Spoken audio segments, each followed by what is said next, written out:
শীতকালে একটু পুলি পিঠে হয়ে যাক।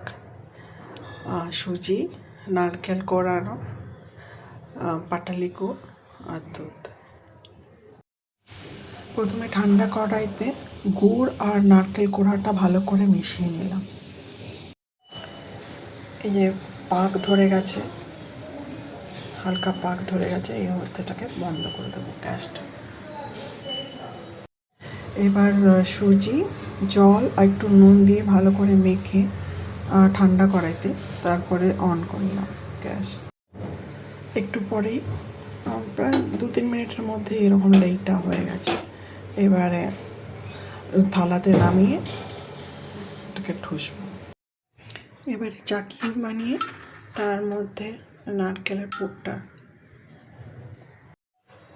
লেচিগুলো বানিয়ে রেখে এরপর এক এক করে পুলি বানানো। দুধটা একটু ঠান্ডা হলে, মানে একদম ফুটন্ত দুধে না, একটু ঠান্ডা হলে তখন গুড়টা মিশিয়ে নিলাম, হালকা গুড় মেশালাম। এবার এক এক করে পুলিগুলো দুধে ছেড়ে দিয়ে তারপরে ফোটা পর্যন্ত রেখে দাও। Final product.